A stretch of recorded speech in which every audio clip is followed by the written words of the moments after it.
तीन प्रकार के वात वलयों की चर्चा की थी।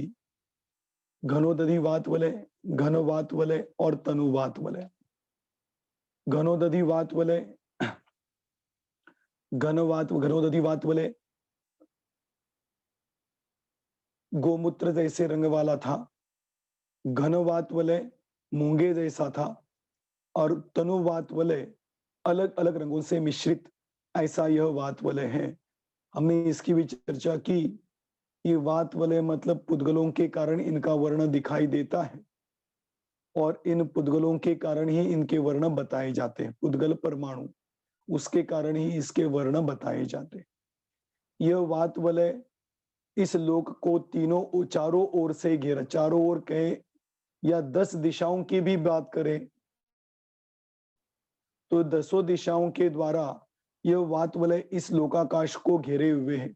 10 दिशाएं आपको पता है ना, पूर्व पश्चिम उत्तर दक्षिण आग्नेय नैऋत्य वायव्य और ईशान्य, ये 8 दिशाएं हुई। एक ऊर्ध्व और एक अधो, इसको कहते हैं 10 दिशाएं। इन 10 दिशाओं से इस वात वलय ने इस लोकाकाश को घेरा हुआ है या इसके बीच में लोकाकाश है। अब यह वात वलय जो चारों ओर से घेरता है, उनका प्रमाण हमने परसों देखा था। आपको याद तो होगा, उस प्रमाण की चर्चा हमने की थी। देखिए,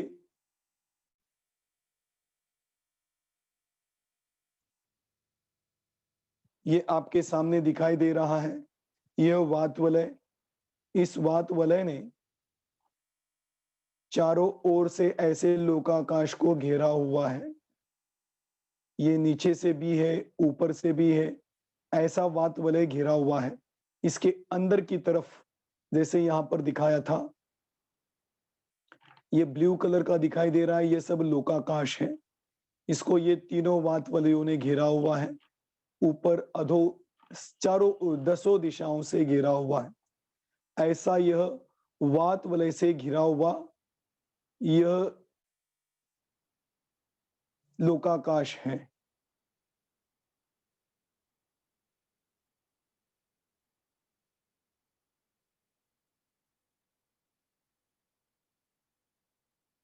अब इसके आगे की चर्चा करते हैं। वात वलय में हमने ऊर्ध्व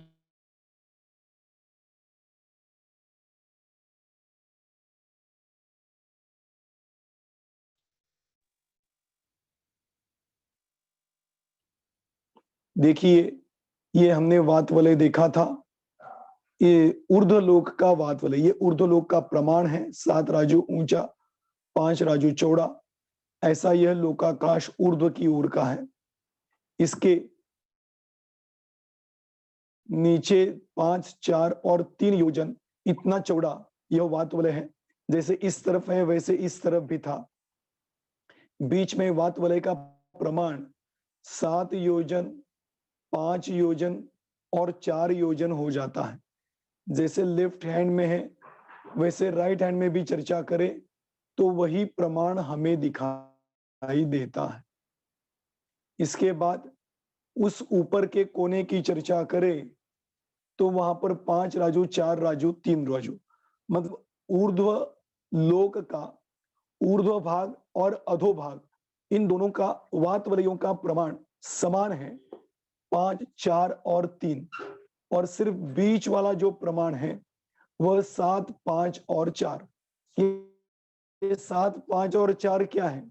7 योजन चौड़ा, 5 योजन चौड़ा और 4 योजन चौड़ा। आ गया समझ में? तो अपन देखें तो यहां का प्रमाण और यहां का प्रमाण समान है और बीच में इस वात वलय की चौड़ाई बढ़ जाती। आ गया समझ में? ऐसे इसकी चर्चा हमने की। इसके बाद जो प्रमाण इस तरफ है वही प्रमाण इस तरफ भी आपको देखने के लिए मिलेगा। उसके बाद ये ऊपर वाला जो लोक है, लोक का जो सर है, सर के ऊपर भी वात वलय है। उसका प्रमाण भी हमने देखा था, 2 कोस ऊंचा, 1 कोस ऊंचा और सबसे अंत वाला 1575 धनुष। ये प्रमाण वात वलयों का सबसे ऊपर होता है। इसके बाद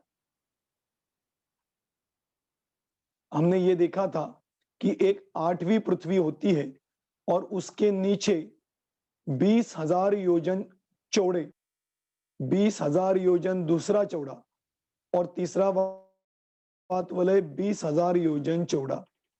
ऐसे 20-20 हजार के 3 वात वलय इस पृथ्वी के नीचे होते हैं। उनकी लंबाई देखें तो लोकाकाश के इस तरफ से लेके इस तरफ तक पूरे फैले हुए ऐसे वात वलय होते हैं। ठीक है, इस प्रकार से ये वात वलय 20,000 योजन चौड़े, चौड़े कहो ऊंचे कहो एक ही बात, वह होते हैं।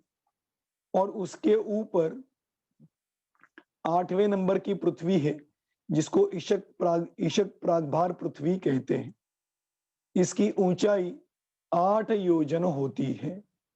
इस पृथ्वी के बीच में 45 लाख योजन लंबा और 8 योजन ऊंचा प्रमाण वाली यह सिद्ध शिला होती है, जो कि बिल्कुल सफेद शुभ्र वर्ण की होती है। अब इसमें इतना प्रमाण हमने टूडी में देखा था। अब इसके आगे की चर्चा अभी अपन कर रहे हैं। जो मैंने कहा था 8 योजन ऊंची ऐसी ये ईशक प्रादभार पृथ्वी है और इस ईशक प्रादभार पृथ्वी के नीचे 3 वात वलय हैं। सबसे नीचे वाला तनु वात वलय है जो कि 20,000 योजन ऊंचा है। उसके बाद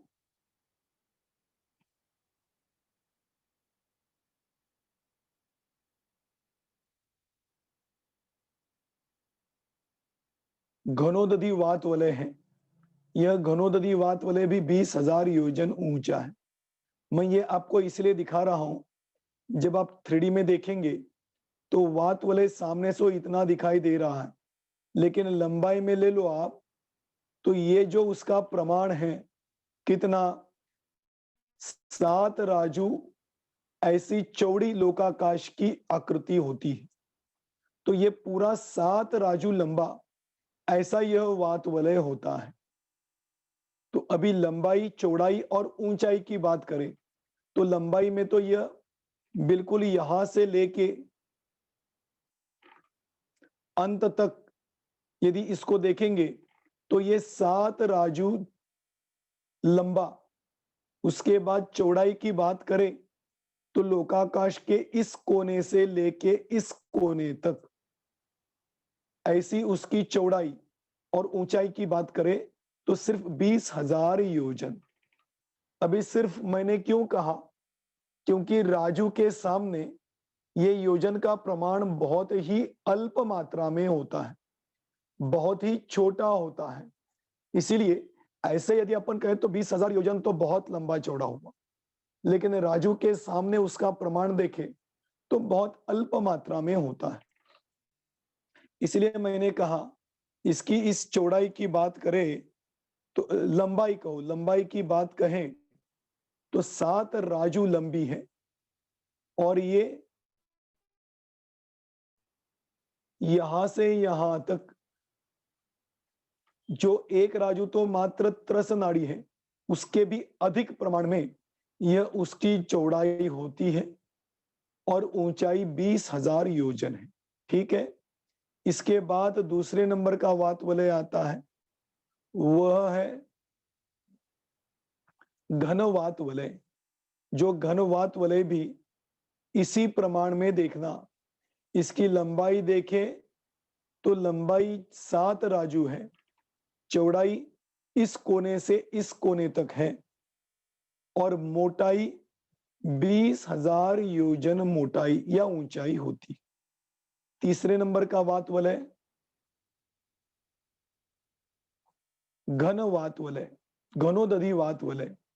वह घनोदधी वात वलय भी यदि लंबाई में जाए तो 7 राजू लंबा, चौड़ाई में लोकाकाश का फ्रंटेज जितना है उतना और ऊंचाई में 20 योजन ऊंचा होता है। ऐसे वात वलय 20 20 20 60,000 योजन ऊंचा यह 8वीं पृथ्वी के नीचे वात वलय की ऊंचाई का प्रमाण होता है।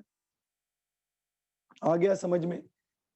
और उसके बाद ये 8 योजन ऊंची ऐसी ईशक प्रादभार पृथ्वी होती है।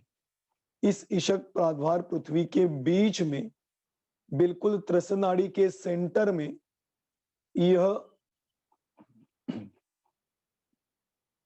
आपको दिखाई दे रहा है, यह सिद्ध शिला का प्रमाण है। इसी की चर्चा हमें परसों भी करनी थी, आज भी हम करने जाने वाले हैं। यह हमने इतना आज तक जाना है कि सिद्ध शिला होती है, यह अर्धचंद्राकार होती है। ये ऐसा हमने आज तक कई जगह कई बार देखा हुआ है। मालूम है ना, आपको याद आ रहा है ना कि इस प्रकार की सिद्ध शिला का प्रमाण अर्धचंद्राकार वाली सिद्ध शिला होती है और वो इस प्रकार की होती है। यह प्रमाण आपने सुना भी है और इस प्रकार से देखा है, लेकिन आपने कभी ये कल्पना की है, कभी ये सोचा है कि ये सिद्ध शिला ऐसी तो दिखाई देती है अर्धचंद्राकार, लेकिन चौड़ाई में कैसी हो सकती है? आपने कल्पना की होगी ऐसे ही इसकी डेप्थ भी होगी, लेकिन ऐसे नहीं होनी चाहिए। क्यों नहीं होनी चाहिए, उसकी चर्चा आज हमें करनी है। लेकिन मैं सोच रहा हूं थोड़ी जिज्ञासा बनी रहे, इसके लिए इसकी चर्चा अपन अंत में करने वाले हैं। अभी अपन चर्चा करेंगे, ये अधोलोक के वात वलय की चर्चा करेंगे। ठीक है, थोड़ी जिज्ञासा बनी रहनी चाहिए ना, तब तो मजा आएगा सुनने में और समझने भी मजा आएगा।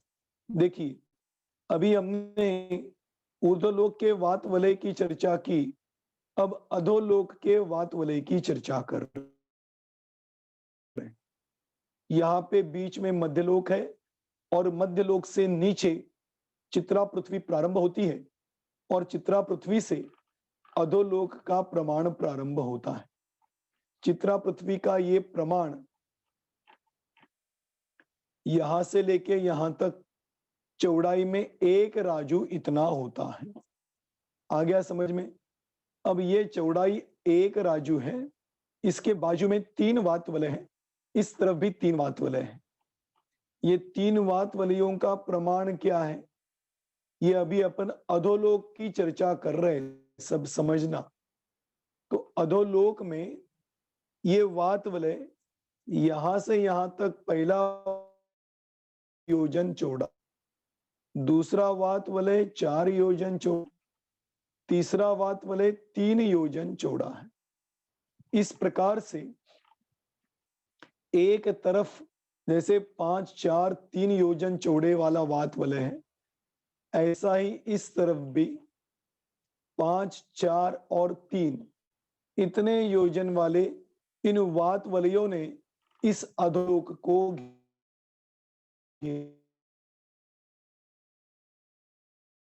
इसकी चर्चा आगे बढ़ाते हुए देखते हैं।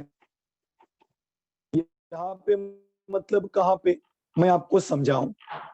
देखिए, ये अधोलोक एक एक राजू प्रमाण होते हैं। ये अपने नरकों की चर्चा करते हुए देखा था कि 1 राजू, दूसरा राजू, तीसरा, चौथा, 5वां, 6वां और 7वां। आ रहा है ना थोड़ा समझ में? याद कीजिए उसको। तो इस प्रकार से एक एक राजू का हिस्सा है जो कि अधोलोक का प्रमाण होता है 7 राजू। तो हर एक राजू में अंत में वात वलय होता है, उसका प्रमाण भी अपन देखने वाले हैं। ऐसा करते करते जब छठे राजू के अंत तक पहुंचते हैं, तो छठे राजू के अंत तक, अभी 7वें राजू की चर्चा नहीं कर रहा हूं, छठे राजू की चर्चा कर रहा हूं। जो छठे राजू के अंत में जो यह साइड वाला वात वलय है, वह 7 राजू, 5 राजू और 4 राजू चौड़ा है। तो पहले तो कितना था, 5, 4 और 3 कहां पे? ये ऊपर की तरफ। यहां से इस ऊपर से नीचे जाते समय सबसे छठे राजू के अंत में यह वात वलय 7 राजू योजन, 5 राजू योजन और 4 राजू योजन चौड़ा हो जाता। इसके बाद इस वात वलय का प्रमाण बहुत अधिक मात्रा में बढ़ता है। वह कितना है? 7वें राजू को जो इस वात वलय ने चारों ओर से घेरा है ना, उसका प्रमाण 20,000 योजन चौड़ा होता है। आ गया समझ में? इस तरफ भी 20,000 योजन चौड़ा पहला वात वलय, दूसरा वात वलय भी 20,000 योजन चौड़ा और तीसरा वात वलय भी 20,000 योजन चौड़ा। तो 7वें राजू में दोनों साइड में वात वलयों का प्रमाण 20,000 योजन चौड़ाई वाला हो जाता। और नीचे की भी चर्चा करें तो अधोलोक के अधो नीचे की तरफ 20,000 योजन चौड़ा ऐसा यह तीनों वात वलय होते हैं। ये तो वे साइड वाले वात वलयों की चर्चा। अब बीच वाली चर्चा करते हैं। ये हुआ मध्यलोक। मध्यलोक से 1 राजू योजन खत्म होने के बाद अंत में जो 3 वात वलय आते हैं,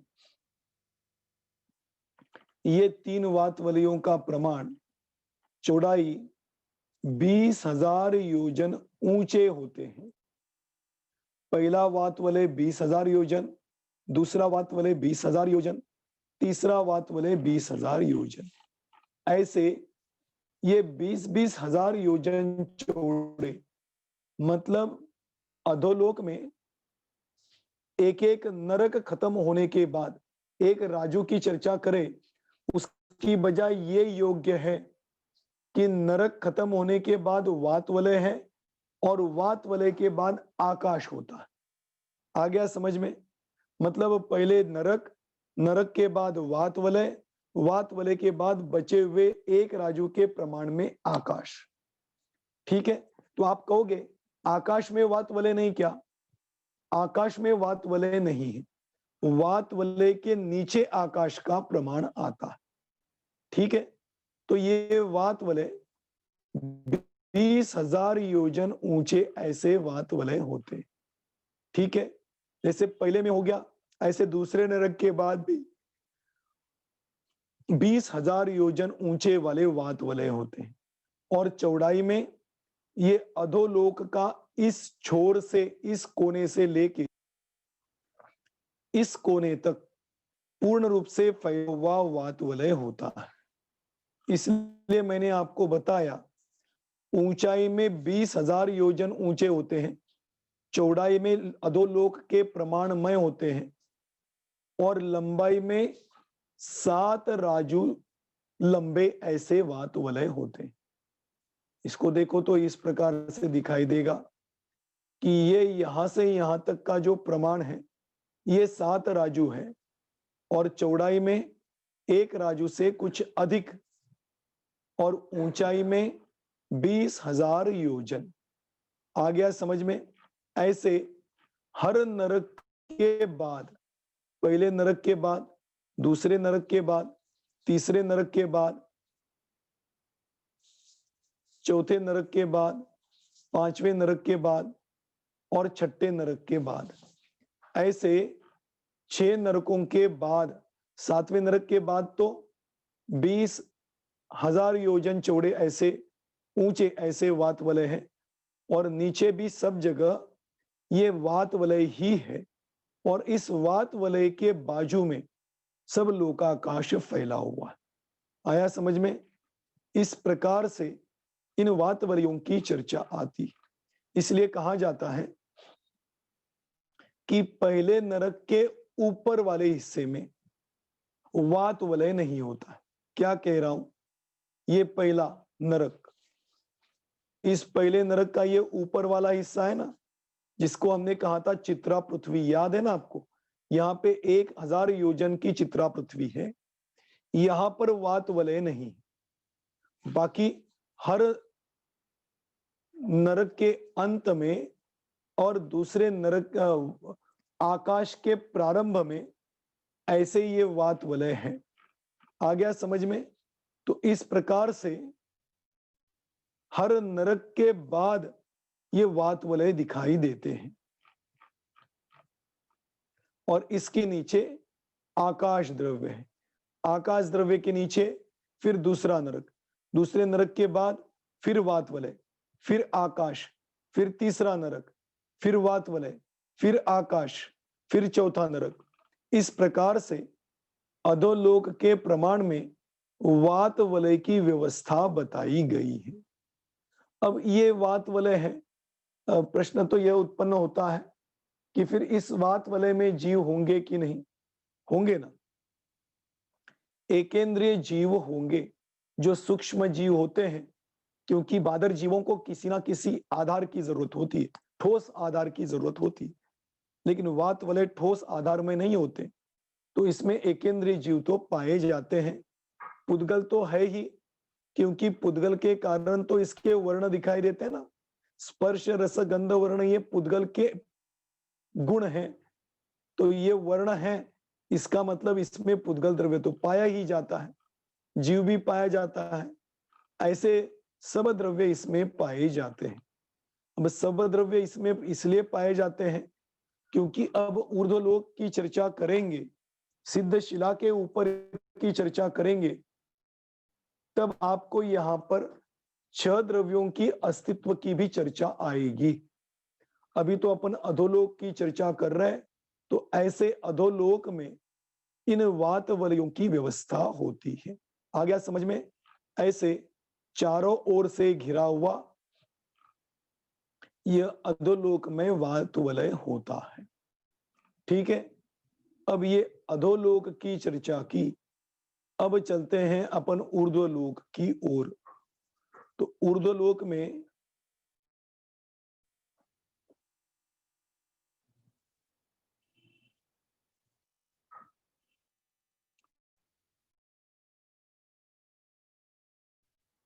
हम अभी यहां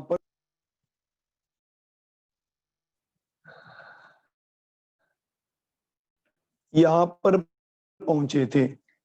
यहां पे अपन सिद्ध शिला की चर्चा कर रहे थे। तो सिद्ध शिला 45 लाख योजन चौड़ी, 8 योजन ऊंची, शुभ्र वर्ण वाली होती है। मैंने अभी आपको कहा था कि ऐसा प्रमाण तो हमने देखा, लेकिन सिद्ध शिला ऐसी होती है क्या, इसकी चर्चा अभी हमें करनी है।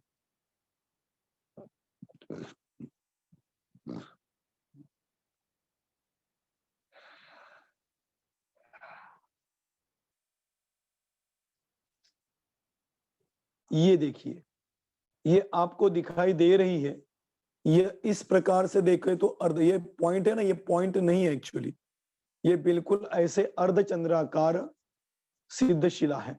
अब इस सॉफ्टवेयर में इससे और अच्छा नहीं बनाया जा सकता, तो ये कल्पना है, इस अपेक्षा से मैंने बनाया।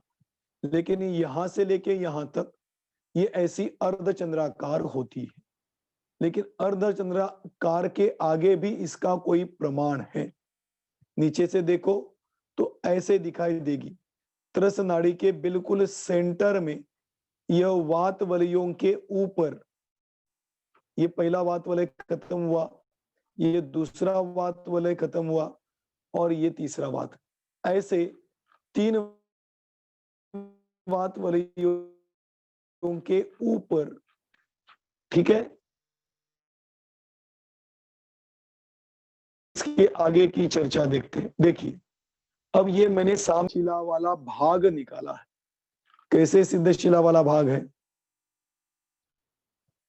ये देखिए, ये सामने से देखें तो ये 3, 1, 2 और 3 वात वलय हुए, ये ऊपर वाला वात वलय हुआ, और इसके बीच में इशक प्रातभार पृथ्वी होती है। आ गया समझ में? ये इशक प्रातभार पृथ्वी कहो या ये कहो, लंबाई में 7 राजू लंबे होते हैं। लेकिन इसके आगे चलकर बात करें तो ये 7 राजू में ईशक प्रातभार पृथ्वी जो है वो पूरे 7 राज्यों में नहीं, बल्कि 7 राज्यों भी कह सकते हैं, लेकिन 7 राज्यों में से एक राज्यों में मुख्य रूप से अपने को चर्चा करनी। जो एक राज्यों में त्रसन नाड़ी पाई जाती है, एक राजू बाय एक राजू, इसके बीचों बीच ये जो गोला दिखाई दे रहा है ना, ये वास्तव में सिद्धशिला है। यदि ऊपर से देखोगे तो सिद्धशिला ऐसी दिखाई देगी, जो बिल्कुल राउंड है। आप कहोगे ऐसा कैसे? हमने तो ये सुना है कि ये चौड़ाई में तो 45 लाख योजन होती है। बिल्कुल सही है। इसकी यदि आप चौड़ाई लोगे तो 45 लाख योजन होती है, लेकिन राउंड क्यों, उसका आपको बताना चाहिए। यह आप थोड़ा समझने की क्या कारण हो सकता है? देखिए, आप थोड़ा मध्यलोक को याद कीजिए।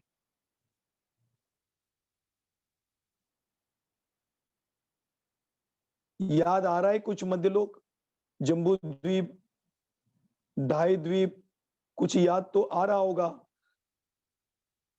याद आ रहा है ना? जो हमने मध्यलोक की चर्चा की थी, बीचों बीच सुदर्शन मेरु पर्वत, जो कि सुदर्शन मेरु पर्वत को घेरे हुए ऐसे असंख्यात द्वीप समुद्र पाए जाते हैं। देखिए, मैं मध्यलोक की चर्चा नहीं कर रहा हूं, लेकिन इस सिलसिले में थोड़ी सी चर्चा की आवश्यकता है, इसलिए ले रहा हूं। ये हुआ मध्यलोक।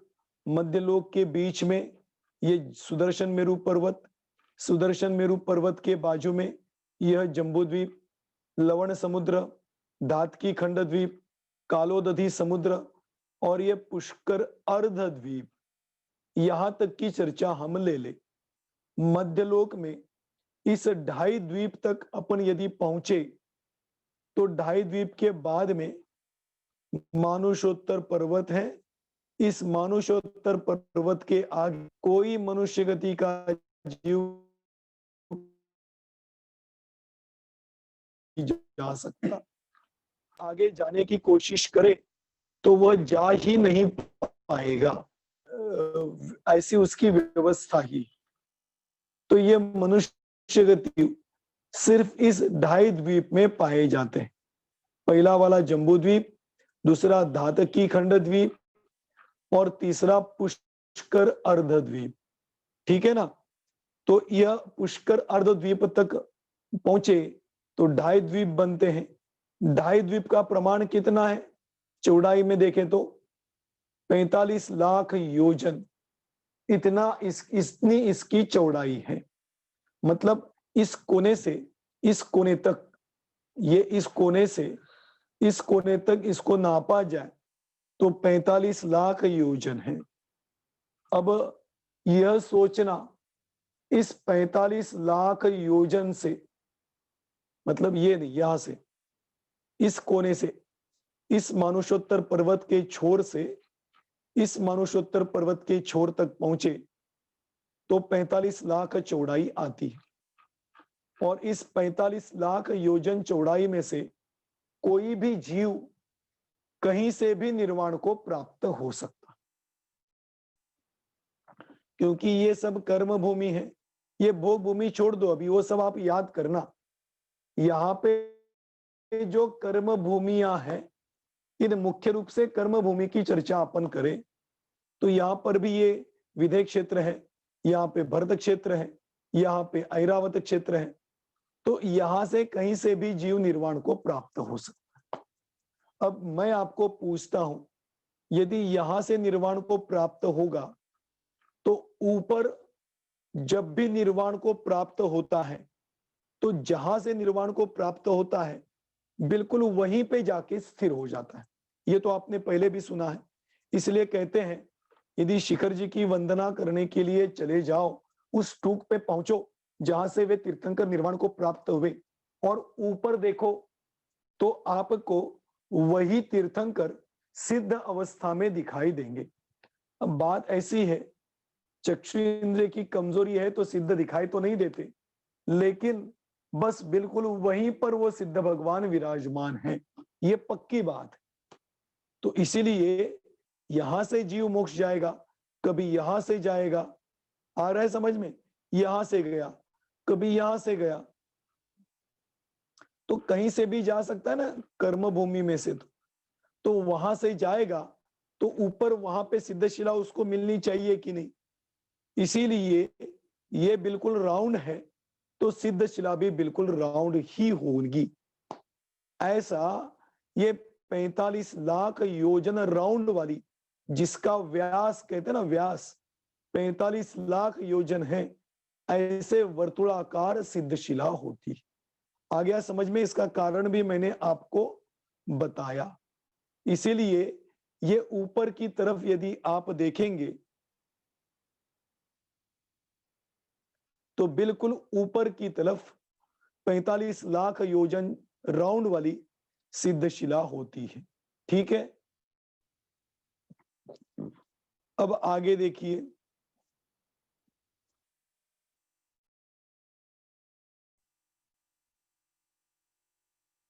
अब देखिए यह सिद्धशिला इस इशक प्राद्वार पृथ्वी में है। ये एक राजुबा एक राजू त्रसनाड़ी है ना, उसकी चर्चा अभी अपन कर रहे हैं, ध्यान से सुनना। ये आज का जो विषय बता रहा हूं, ये आपने कभी फोटो में भी नहीं देखा होगा, क्योंकि ऐसे 3 डायमेंशन में सिद्धशिला का कहीं पर भी फोटो नहीं मिलता। मैंने कुछ नया क्रिएशन किया है ऐसा नहीं बता रहा हूं, इसका उल्लेख आता है, उस उल्लेख के बेस पे मैंने ये आपको 3 डायमेंशन में दिखाने का प्रयत्न किया। आ गया समझ में? तो ये आठवीं पृथ्वी, इशक प्राद्भार पृथ्वी, ये एक राजू बाय एक राजू त्रस नाड़ी, इस त्रस नाड़ी के अंदर की चर्चा अपन कर रहे हैं, क्योंकि इसी के अंदर सिद्धशिला है, इसलिए इसके अंदर की चर्चा कर रहे हैं। तो ये नीचे वाली इशक प्राद्भार पृथ्वी हुई, इस इशक प्राद्भार पृथ्वी के ऊपर ये पहले वाला वात वलय, दूसरे वाला वात वलय और तीसरे वाला वात वलय। ये है ना, आपको भी याद आ रहा है ना सब, इशक प्राद्भार पृथ्वी,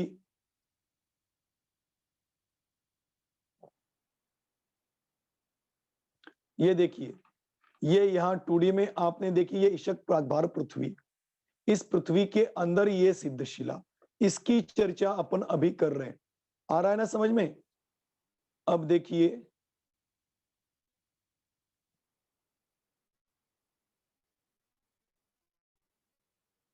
ये इशक प्राद्भार पृथ्वी जो ऊंचाई में 8 योजन ऊंची है, इसके ऊपर ये पहला वात वलय, ये दूसरा वात वलय और ये तीसरा वात वलय साइड से आपको दिखाई देगा। ये पहला, ये दूसरा और ये तीसरा वात वलय। ठीक है, अब इसके आगे चलते हैं।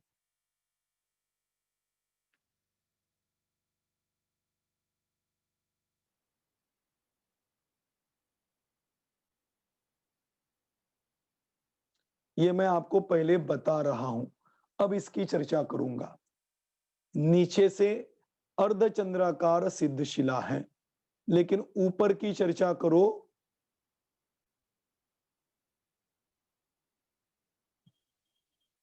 तो ऊपर ऐसे वर्तुलाकार, नीचे की तरफ ऐसे अर्धचंद्राकार और ऊपर की तरफ वर्तुलाकार। कहीं से भी देखो ये आपको अर्धचंद्राकार ही दिखाई देगी, चारों ओर से देखेंगे तो अर्धचंद्राकार ही यह सिद्धशिला दिखाई देगी। इसलिए नीचे की तरफ अर्धचंद्राकार और ऊपर की तरफ वर्तुलाकार, ऐसी यह सिद्धशिला पाई जाती। आ गया समझ में? अब थोड़ी बात आगे बढ़ते हैं। इस सिद्धशिला के बाद ये वात वलयों की चर्चा भी अपन ने की। अब ध्यान देना, इस वात वलय के ऊपर से देखो तो ये 3 बिंदु दिखाई दे रहे हैं। ये 3 बिंदु नहीं, ये 3 सिद्ध भगवानों का प्रतीक मैंने यहां पर निकाला। सिद्ध भगवान ऐसे नहीं होते, पुरुषाकार ही होते हैं, किंचित न्यून पुरुषाकार होते हैं, मालूम है ना? तो वो ऊपर से देखो तो मैंने मात्र 3 सिद्ध भगवानों का प्रमाण दिखाया। तो ऊपर से देखो तो बिल्कुल सिद्ध शिला के अंदर है ना? ये राउंड वाली सिद्ध शिला है और ऊपर से ये सिद्ध भगवान दिखाई दे रहे हैं। लेकिन सिद्ध भगवान है कहां? तो ये तीसरे नंबर के वात वलय में है। सिद्ध शिला के ऊपर तीसरे नंबर के वात वलय में। तो आपने तो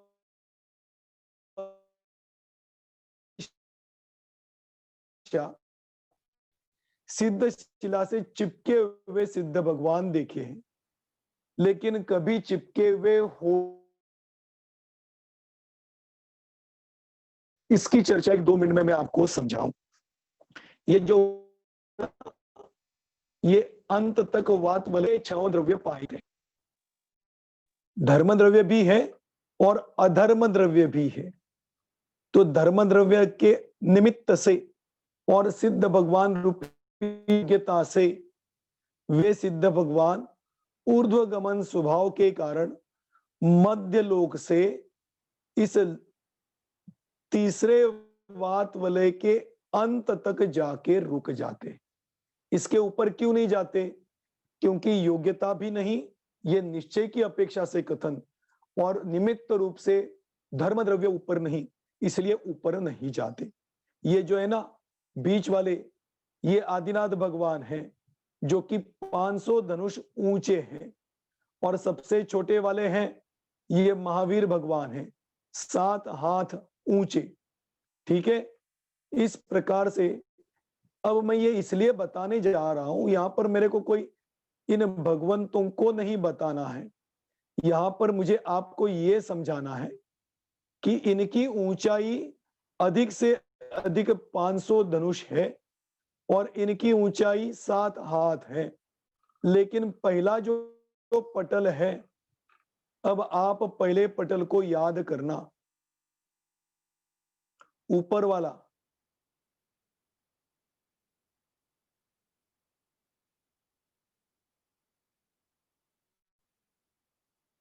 यहां वाला सबसे अंत वाला जो पटल है ना, उस पटल की ऊंचाई कितनी है?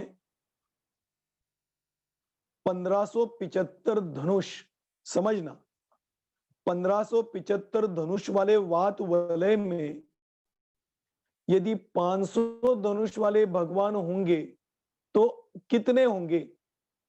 सामान्य रूप से आप देखना चाहो, मतलब 1/3, 1/3 भाग में आदिनाथ भगवान जैसे 500 धनुष ऊंचे वाले भगवान विराजमान, और बाकी के भगवान इसके नीचे नीचे, मतलब कम होते जाएंगे। मतलब उस वात वलय से भी 1/3 से भी कम भाग में सिद्ध भगवान विराजमान। आ रहा है समझ में मैं क्या समझाने जा रहा हूं? 1575 ऊंचाई वाला वात वलय है, तनुवात वलय। उस तनुवात वलय में 500 योजन ऊंचे ये सबसे ऊंचे वाले भगवान हुए जिनकी ऊंचाई अधिक, और कम होते होते गए तो 7 हाथ तक अपन महावीर भगवान की चर्चा करते। तो इस प्रकार से यह भगवान इस वात वलय को चिपक कर नीचे की तरफ है। इसलिए मैंने अभी यहां आपको बताया था कि ये सिद्ध भगवान ऊपर से देखेंगे तो इस सिद्ध शिला के बीच में है और ऐसे वात वलय में है, और नीचे सिद्ध शिला है जो कि अर्धचंद्राकार है। समझ में आया? तो ये ऊपर से देखो तो सिद्ध शिला वर्तुलाकार है, नीचे से देखो तो अर्धचंद्राकार है, चारों ओर से अर्धचंद्राकार है, और ये सिद्ध भगवान ऐसे वलय में होते हैं, और वो भी सबसे अंत वाले वात वलय में ही होते हैं। इस प्रकार से यह चारों ओर से सिद्ध शिला और वात वलय और वात वलयों में होने वाले सिद्ध भगवंतों की चर्चा हमने की। इस प्रकार से यह हमारा वात वलयों का प्रमाण, ऊर्ध्वलोक में होने वाले वात वलय, अधोलोक में होने वाले वात वलय, साइड में होने वाले वात वलय, इनको बड़ी विस्तार के साथ और उसमें भी सिद्ध भगवंतों की भी चर्चा हमने की। ऐसे निराकार सर्व गुण परिपूर्ण, परिपूर्ण क्यों कह रहा है? क्यों कह रहा हूं? क्योंकि अपने गुणों की परिपूर्णता को प्राप्त हो चुके ऐसे वे सिद्ध भगवान लोकाकाश के अग्रभाग में वातवलय के अंदर विराजमान होते हैं। उन सिद्धों को हम यहाँ से यहाँ वाले नहीं, वो जो सिद्ध शिला पर विराजमान है उन सिद्धों को नमस्कार करना है। ऐसे उन सब सिद्धों को हमारा शतशः वंदन हो, यह कह के ये वात वलय का विषय या प्रकरण यहीं पर विराम लेता है। अपना समय भी हो चुका है। इस प्रकार से ये पद्मिनी जी है, हाँ प्रश्न पूछना चाहते हैं, पूछ लीजिए। 1-2 मिनट में विषय खत्म करता हूं, पूछिए।